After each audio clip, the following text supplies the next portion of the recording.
Vamos abrir o noticiário com uma história que, se alguém contar para um norueguês, ele não acredita. Vamos então contar para os brasileiros, porque esses já estão acostumados com a violência beirando o surrealismo. Vini, que história surreal é essa? Pois é, mas até para os brasileiros que estão acostumados, tá chocando, né? Quando a gente vê esse tipo de cena, a gente acaba ficando de fato bastante assustado. E essa cena aconteceu ontem, na tarde de ontem, em Pinheiros, Carlos Aros, na zona oeste de São Paulo, quando dois bandidos, após uma tentativa de assalto em uma residência em São Paulo, eles acabaram inclusive agredindo um senhor de idade de 87 anos, um construtor aposentado. Ele estava chegando à sua residência. No momento em que ele chega, os dois bandidos o abordam. Eles vasculharam toda a casa lá em busca de dinheiro, em busca de joias. Também agrediram este senhor a coronhadas de revólver e também o amordaçaram.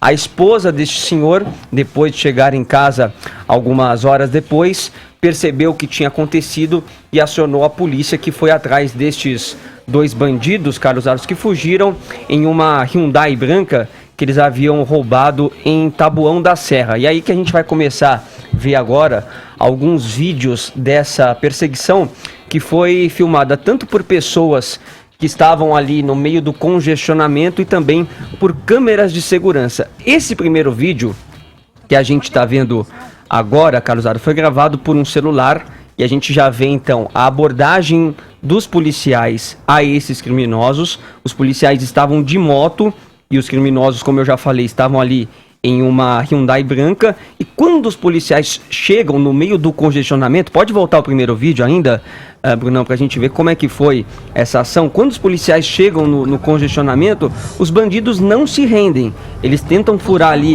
o bloqueio dos carros, acabam dando ré, batem em uma moto policial, quase atropelam também um dos agentes e depois atingem outros veículos que estavam ali na região e acabam fugindo. E fogem até o cruzamento desse vídeo que a gente está vendo agora, que é da Avenida Faria Lima até a Rua dos Pinheiros, esquina com a Cunha Gago. E aí já nesse segundo vídeo, que foi filmado por uma câmera de segurança, a gente vai ver um movimento aí de pessoas que estão numa calçada. Elas estão ali na fila, na espera, né, de uma porta de um restaurante, e a gente vai ver agora o exato momento em que o carro desses bandidos acaba atingindo a lateral de outro veículo, acaba capotando, o veículo desliza até essa calçada, quase atinge também esses pedestres, e aí os dois bandidos, Carlos Aros, tentam fugir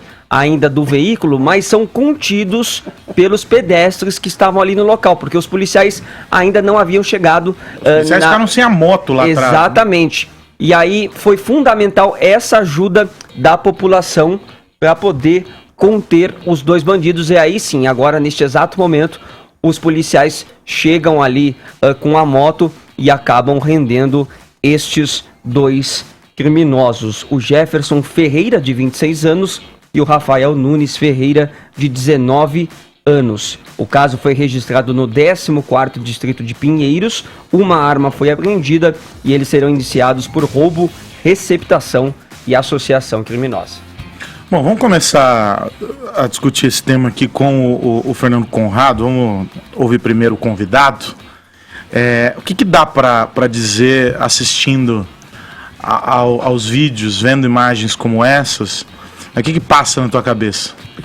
O meu primeiro comentário aqui acerca da tua abertura, se a gente contasse para um escandinavo como é que era essa perseguição policial no Brasil, ele não acreditaria. E de fato, eu trabalho há 4 anos na Escandinávia, lá um período de tempo, e lá tu nem sabe qual é a cor do policial dinamarquês, porque não tem policiais na rua. E por que não tem? Porque não existe crime nesse nível bárbaro que a gente tem hoje no Brasil. O que me chama a atenção nessas cenas, em primeiro lugar, é do ponto de vista estético, né?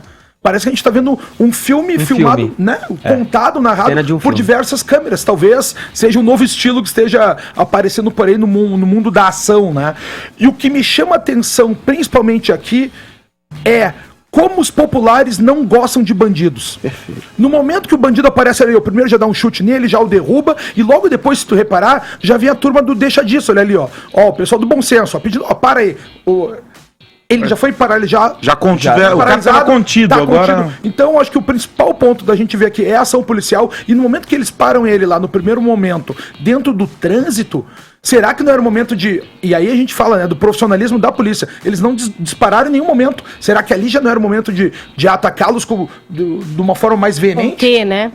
Então, meu ponto de vista aqui é ver como é que foi a reação da população. Em primeiro lugar, o choque, depois a colaboração com a polícia e depois dando bom senso, ó, não agridam aqui, que tem a polícia chegando daqui a pouco. Isso é o que a gente consegue ver nas cenas que a gente tá observando ali, né? E os populares aí se expuseram a um risco, né? Porque os bandidos poderiam armados, e provavelmente estavam armados. Uma das armas acabou indo para fora do veículo no momento que o veículo capota. Então eu não sei se as pessoas acabaram percebendo isso e até por isso se encorajaram em contê-los, porque havia esse risco também, né? Eu não sei, me parece, né, vendo as imagens, que a percepção das pessoas... Quem capota um carro e sai correndo loucamente de dentro dele? Não sabiam se eram de fato... O mínimo é assim, capotei, será que estou vivo? É uma dedução imediata, a primeira reação. Né? O cara sai correndo do carro, capotado, algo estranho tem, né? Exato.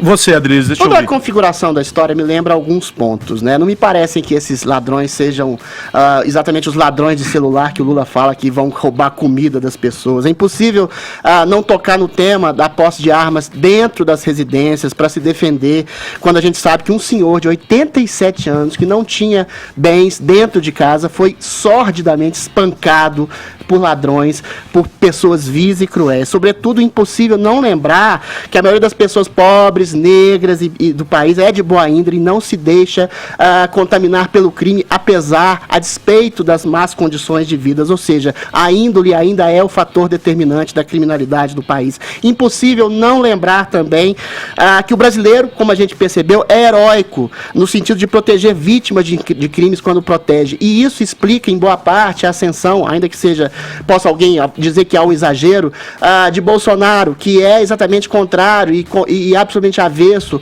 a um discurso de leniência, de complacência em relação à origem da criminalidade no país. Nisso tudo, a gente depreende que o brasileiro é o verdadeiro herói nacional. Essas imagens contrastam firmemente com a ação desastrosa, por exemplo, de Paraisópolis, e percebe exatamente uma ação conjunta entre a população e a polícia, no sentido de dar melhores guaritas às pessoas como um todo. E eu acho que está havendo uma melhor guarita nesse sentido. Há uma redução de 44% de homicídios pela ação do Em Frente Brasil, que é um projeto do Moro, que está sendo realizado em São Paulo e outras quatro cidades. Eu acho que é bastante salutar, salientar esse avanço da política do Ministério da Justiça no combate ao crime efetivo no país. Lá em Porto Alegre, a queda dos homicídios são de 85%. É impressionante.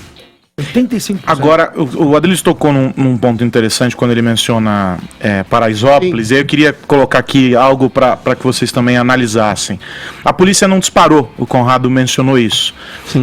Foi uma abordagem na tentativa de fazer com que eles parassem, saíssem no carro. Uma abordagem, vamos dizer, convencional. Desconheço completamente os protocolos da polícia para esses casos, mas me parece que num cruzamento como esse, efetuar um disparo contra o carro, ou de que maneira fosse ali, o dano poderia ter sido muito maior, porque as pessoas sairiam loucamente dos seus carros, né? Então, assim, a gente tem também uma ação responsável da polícia, uma ação desse caso responsável da polícia. Paraisópolis também não foi disparado um tiro. Mas havia um outro cenário, as pessoas estavam encurraladas. Não foi disparado um tiro, né? Nós estamos dizendo não sobre o disparo em si, mas sobre a conduta, a postura dos policiais. O que eu acho que é importante observar é que essa ação é que talvez seja um elemento comprovativo da ação honesta e da ação responsável da polícia. Paraisópolis, que seja uma ação desastrosa, é uma exceção. A gente não pode tomar a exceção pela regra, que é uma coisa... Uma exceção condenável. Condenável, mas o problema é quando você toma exceção pela regra e pela maioria, que não é o que acontece, como mostram os números de redução de crime no país, em São Paulo especificamente.